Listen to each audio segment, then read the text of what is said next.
everybody, and welcome to episode 37 of All About African Violets. All About African Violets is musically sponsored by Ted Yoder.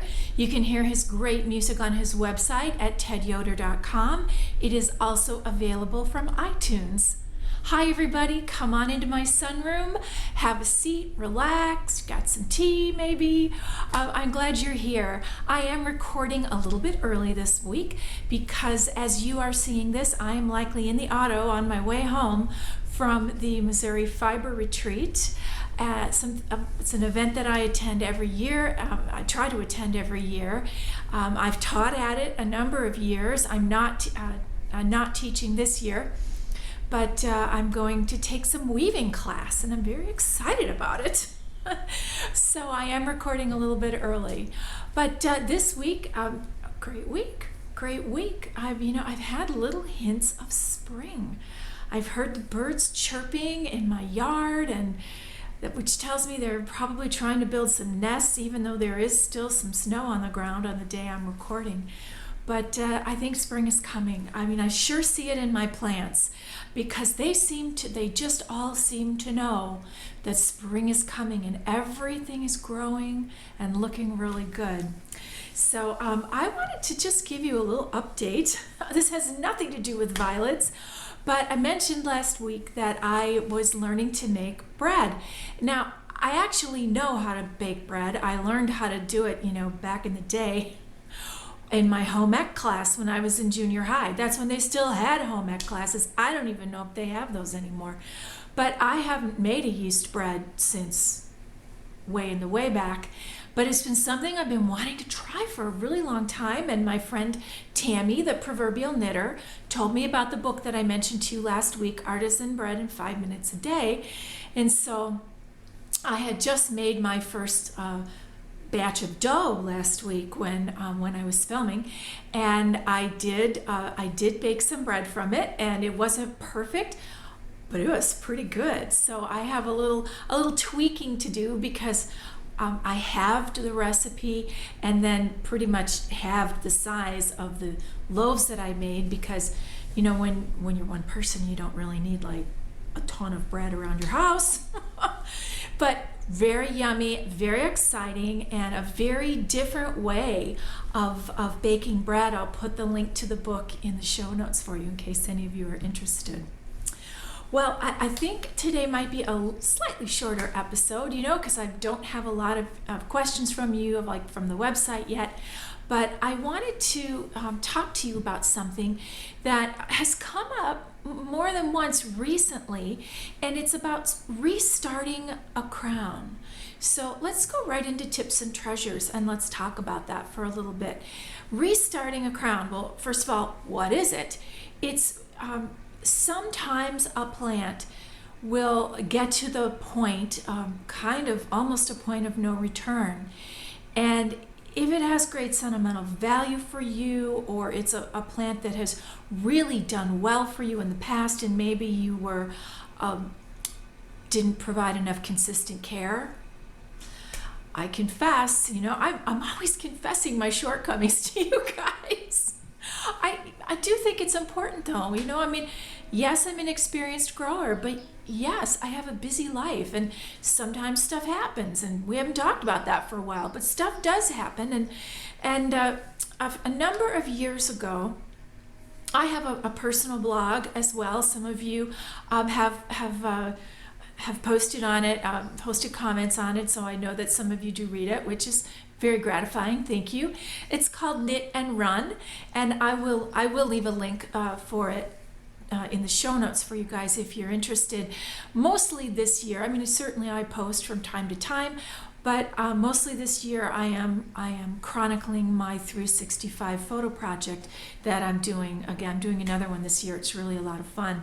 But a few years ago, and of course I write about my violets from time to time, and a few years ago I did a little series about a little beginning things and took photos and talked about stuff. And one of the things I did, it was in 2009 actually, was a post about restarting a crown, and I took some photos and made some notes, and someone asked about this, and I posted a link, I believe, in our comments. And so what I've done for you today is I've taken the photos from that post and then taken a few more and kind of put it together as a sort of a PowerPoint, for lack of a better term. And you'll hear my voiceover and see the photos, and I think you'll be interested to see them. This is a method of, it's not that hard to do. It's very similar to putting down a leaf. It is a little scary to do if you've never done it before, but I've had good luck with it. I was not anxious to try it. I had never tried it until a few years ago, and Joyce Stork was the person who said, Annie, give it a try. You know, when I find that I use it is when I've either let a plant go far too long without being repotted, so that it's gotten a neck that is so long that it's really not feasible to pot the neck down and just leave that little bit of root ball, like a tiny little bit of roots at the bottom.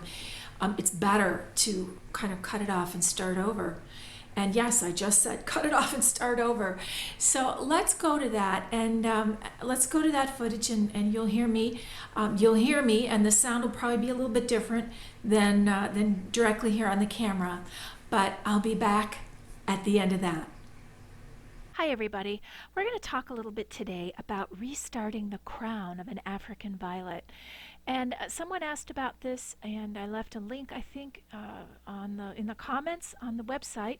Someone also asked me about it through the Ravelry group, and so I thought I would talk a little bit more about it because you also saw me do it very recently with Pink Pussycat. So I posted about this for a while on my blog, which is called Knit and Run.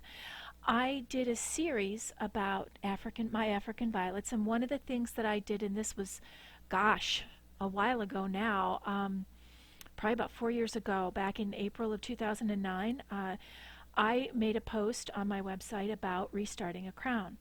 And the photo that you see in front of you is of a plant called Optimara Annabelle, which I no longer have, but which I had at the time. And it was a really great plant. I loved it. It had a beautiful bell blossom, but it was cold in the sunroom. As we know, it's cold in my sunroom over the winter. And so you can see that the leaves in the photos, they looked to be in pretty good shape. But they are curling down to hug that pot, and that is a real sign of being too cold. And each individual leaf is also kind of cupped under and curled under, and that's another sign that they really did get too cold. And on the second half of the photo, you can see that the plant has kind of a neck. So let me tell you that restarting a crown is really a measure, for me, it's a measure of last resort. And for a long time, I did not want to do it. Joyce Stork is the person who really encouraged me at one point to try it. And I know that other people had done it with great success, and so I thought, well, it's a little bit scary, but I thought I would do it. You generally don't have to do it if you have been giving your plants good, consistent care, because you would have repotted long before restarting a crown would become necessary. But back in 2009, and when you see the next photo, you'll see that this poor plant had really been neglected. My plants went through a period of substantial neglect, and they clearly showed the type of care that they were getting for an extended period of time, unfortunately. So when what I did is, now you've seen this, you see these first two photos together. So now take a look at this one, and you'll see that it resembles a palm tree, or as my friend Fluffy Cat in Japan says, a wasabi plant. It is, I took all of those leaves off, I took it down to the crown, and I had this African violet palm tree. And that'd be okay if that was really what you were trying to do, but it's really not what I ever try to do when I'm really trying to grow. So this plant was also kind of off center. It was growing, leaning to the left. It was growing toward the light. I didn't turn it often enough while it was growing.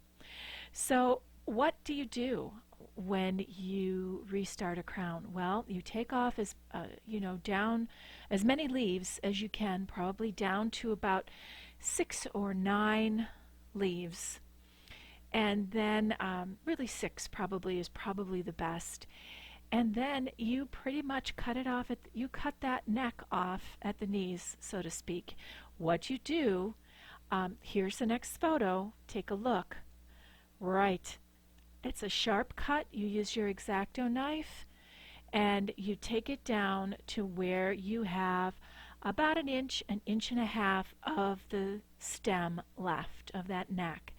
You make sure that you have completely disbudded and removed any blossoms that might be trying to emerge. And then you pot it up and you put it either in a domed tray or in a bag. So you're going to put it in a very small pot.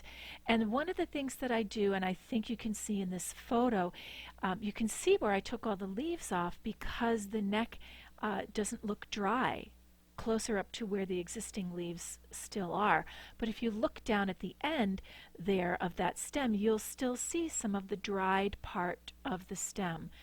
And what you do, I use my thumbnail and I gently scrape that. It's kind of like picking a scab, and I scrape the neck so that it is so that roots can form there. If it's all scabbed over, the plant will have a harder time creating new roots. And when you've just taken the leaves off, you don't have to do that. But if you have a piece of the neck that's very dry, you might have to do it. So the rest of the instructions are pretty similar to putting down a leaf. Now the next photo is Pink Pussycat. You recall that I said, I don't know if I told you, I had moved it over to the plant stand to repot it, and then I didn't get it watered in a timely manner, as is my modus operandi with minis and semis sometimes. They take more care than standards in my experience. And you can see in this photo it's a little bit out of focus because this is a capture from some of the footage I shot a few weeks ago. So I'm sorry it's a little bit fuzzy, but you can see it. It's dark. The leaves look a little bit dull. So now I did have to restart the crowning. Truthfully, I really wasn't sure if it was going to make it or not. But I took it down to the center, and I took it down to about 6 or 9 leaves, and now here it is this week. So you can see already there is a dramatic difference in how it's growing. Please note that the color differences, the reason this one doesn't probably look quite as pink as the other, some of that is the difference between my shooting a photograph of it and filming it and having a screen capture. But because you'll see in the following photos it looks a little darker again, but it is much happier and it's not dull. So what happens is, when I mentioned before, you take a very small pot, and what I usually do is treat this just as though I was putting down a leaf. You've made a fresh cut at the bottom of the stem, leaving yourself about 1.5 inches. You've made that cut with your X-Acto knife or other sharp blade, your single-edged razor blade, whatever it is you choose to use to make a cut. And then I use one of those solo cups that I put my leaves in when I'm propagating them. So here it is, and then you can put it, if you don't have a domed tray or you don't have other plants in a domed tray, because putting it in a domed tray all by itself is kind of silly, but you can make a little mini greenhouse. You remember one of the first episodes of the podcast, I showed you guys how to make a little mini greenhouse out of a Ziploc bag. Well, I'll just remind you, there are 2 ways to do it. You can put the saucer in as you see in this picture. You can put it down in the bottom of the bag, set the plant in, and then you have, as you'll see here, the Ziploc is up at the top, and you can seal it and just leave a little bit of it open or seal it for a couple of days, and then it'll create that greenhouse effect in there. Keep it sealed for a while, and then as it begins to get roots and grow again, you'll be able to open the bag up and eventually you'll just keep going on. This is the same process that you can use to pot up a sucker from a plant. If you pull a sucker that has at least 4 leaves, you can propagate it this way just as you would restarting a crown. The other way to do this with the Ziploc bag is to flip it over, and that's what you see here. I flipped it over and have the top of the zipping part of the bag down at the bottom. If you do it this way, you might need to use some tape to secure it to the saucer, but you can do whatever is easiest for you and whichever you prefer. I usually put mine at this point, what I did this time with Pink Pussycat, and here it is in the domed tray. It's in there and it's growing well, and you'll see it again during the look at what's on the stands. So anyway, this is just something I've been wanting to share with you, and I hope that this is another useful piece of information in case you ever need to restart a crown. I'll be right back.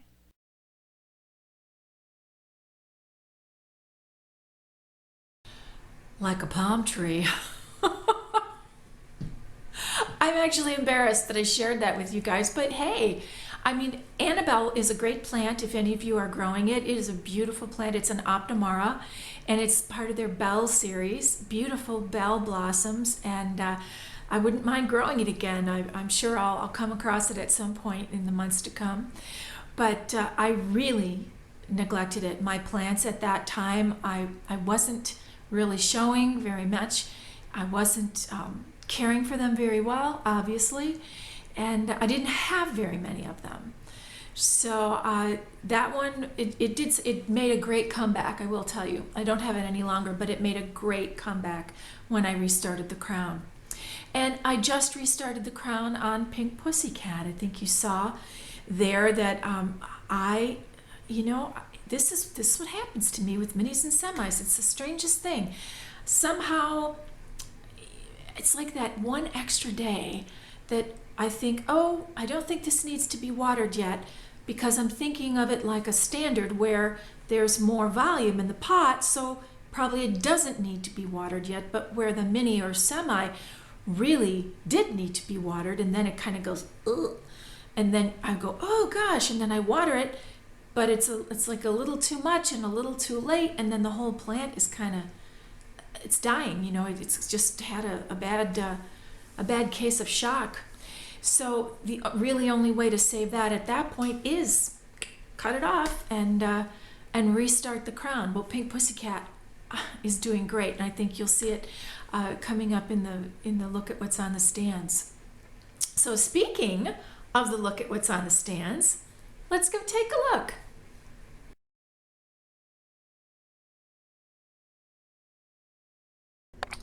It's time for a look at what's on the stands. You can see everything is on reservoirs, the show plants anyway, and they are sucking up the water.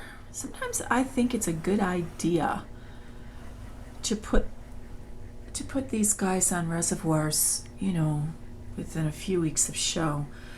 I think they might grow better and faster and bigger. Little blossoms coming on Vaughn's little lady. Cross your fingers. I think everybody is looking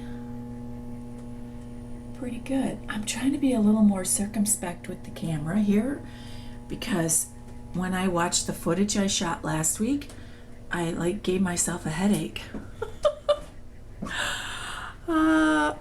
Hey, hang on just a second.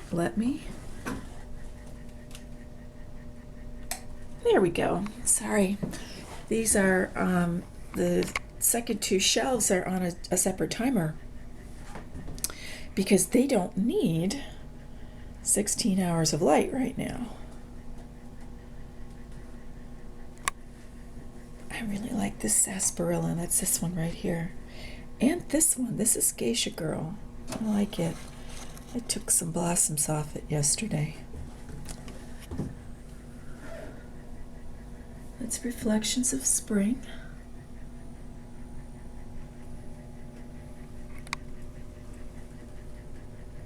Fisherman's Paradise. Man, I love that plant. I really do. House of Amani.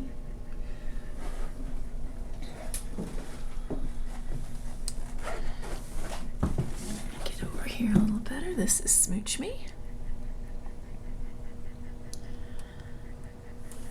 That's Zima ubayetzia. Fresh air. Nice plant. Powwow. Everybody's looking like they need a drink. Ooh, we got a blossom coming there. What is that? Oh, that's Gala Pink. That should be in bloom by next week. And everybody else here looking pretty good. All right, let's take a trip downstairs. Down in the basement, decided to show this to you from this side right away. There is that willow trying to open. It looks like a cabbage, but it's pink. It's pink with a green edge. And here is Starry Night Blue.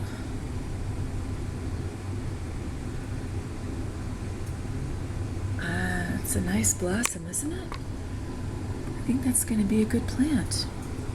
Shall see. Everybody else here looking fine. Now, interesting, here in the domed tray, I noticed this the other day.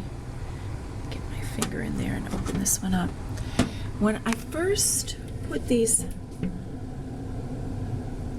these plants up, everything was a very, very pale green. And still, these are light green, most of them. That one's not.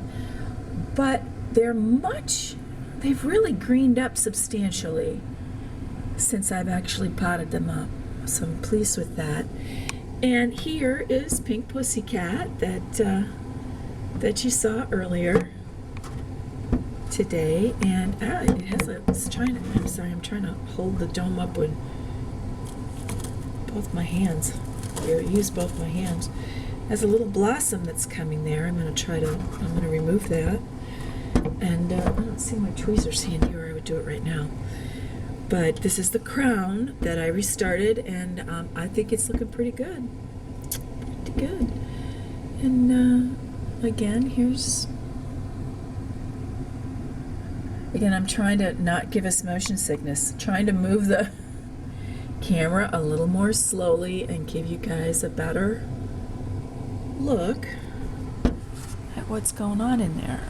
Okay, let's do that. Here is Traveling Man. Getting ready to bloom, but not blooming yet. That's A. John's Winter Sun, and this one is Ma's Old Fashioned. And here's Pink Akaju trying to bloom. It's got a little bloom, a little orange blossom. I'm not sure what color it's coming out on the camera, but it is definitely like fiery orange. Okay. Let's head up to the sunroom. Short stop in the kitchen.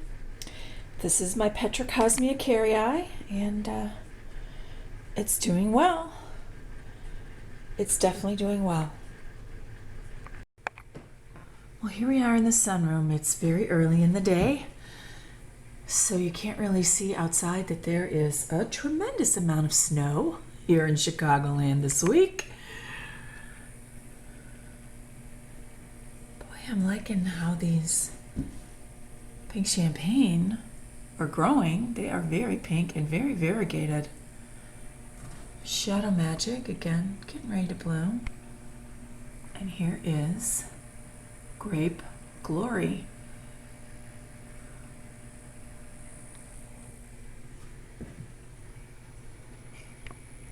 Here's the Gesneriad shelf. Here's Spirebird. And it is really blooming. It's just really, it's so cool the way these bloom. If you can see, it's just, they bloom all along the stalk. And they're really something. I like them a lot. They're interesting plants to grow.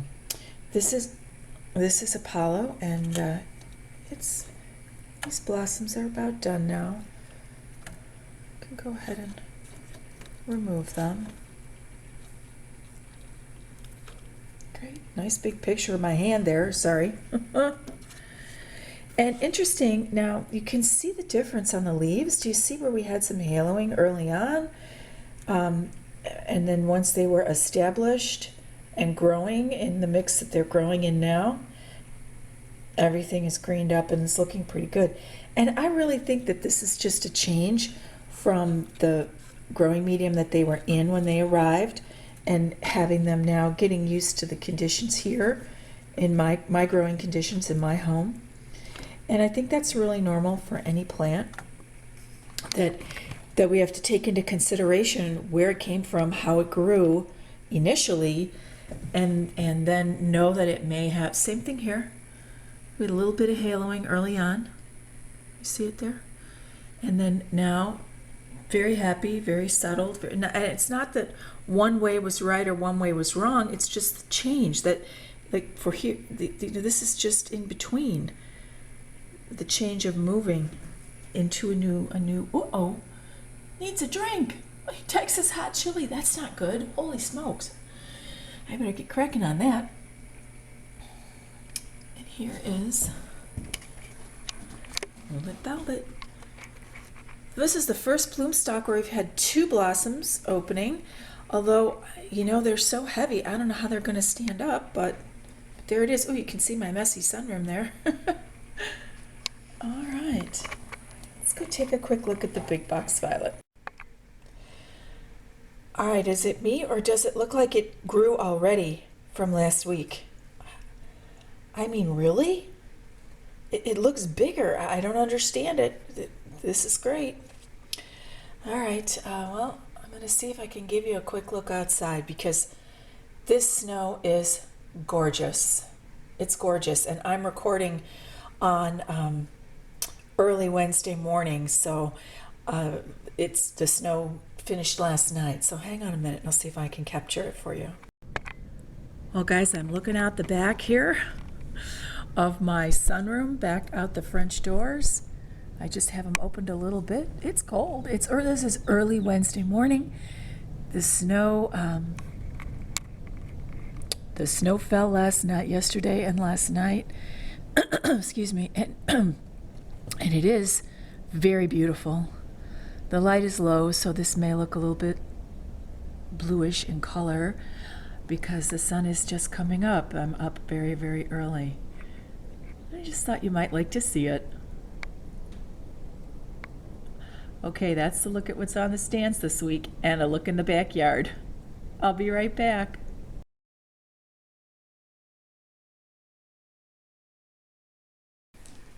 This is the time of year, springtime, almost springtime, heading towards springtime. Already springtime, I suppose, in the Celtic calendar, which is we're in Imbolc now in the Celtic calendar. Started February 1st. And it's the plant, like I said before, the plants know. This is the time when they want to be growing and they want to bloom and they want to it's great. I love it. It's a great time of year. So, hey, time to get the bail money ready. So I've got a couple things here that I pulled from the AVSA website. And, you know, speaking of AVSA, we haven't talked about that in a while. Other than, of course, I keep mentioning National Convention and encouraging you to sign up if you're going to go. But if you're not a member of the AVSA, the African Violet Society of America, that is something you might want to consider. There is a link on the website. If you look over to the right on the sidebar up near the top, you'll see a link that says Join the AVSA.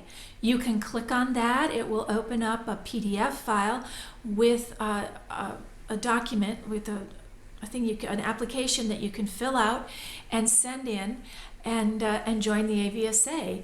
It's $30 a year in the US, and you get the great African Violet magazine every other month. And it's really, believe me, it's worth it just to get the magazine. You guys have seen me show you pieces from the magazine, photos from the magazine. It's always full of great info, beautiful photos, and it's I really wouldn't be without it. When I discovered the AVSA is when my growing really took off. So I really encourage you to look into that because it's a great deal.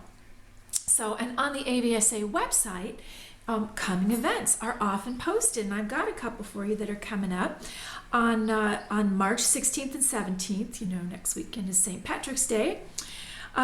This is in Centennial, Colorado, the Rocky Mountain African Violet Council's annual show and sale, March 16th and 17th in Centennial.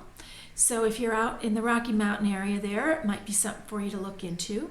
And then also in Texas next weekend, First Austin African Violet Society. They're not having a show, but they're having a display and a sale. It's their spring display and sale. Again, March 16th and 17th in Austin, Texas. So we're still on the pre-show schedule, but we're still in the cross your fingers and wait time. So that really, gosh, I don't think I talked as long this week. That's pretty rare. Because I think it's time for us to keep moving forward. I want to thank you for joining me this week. I hope you've had a wonderful week. I hope your plants are growing. And I do encourage you to leave me any questions that you have on the website. I am still not posting much at all on Facebook. As you know, I gave up my personal Facebook for Lent, and I really miss it. I miss it now. I am, of course, still trying to answer some questions that you leave on our Facebook page, All About African Violets, and of course, I'm posting show links there as well. I want to thank you guys for the reviews and star ratings on iTunes. If you are downloading the podcast from there, it's great. That is so helpful. It helps raise the visibility of the podcast, so it makes it easier for other people to find it. So thank you for that, and thank you for joining me week after week. I can't believe we've been doing this for 37 weeks. I have so much fun every week, and I really appreciate you guys joining me. I appreciate you spreading the word to your friends. So I will see you next time. I will look forward to it. I hope your days are filled with all the things you love. Good growing, and I will see you next time.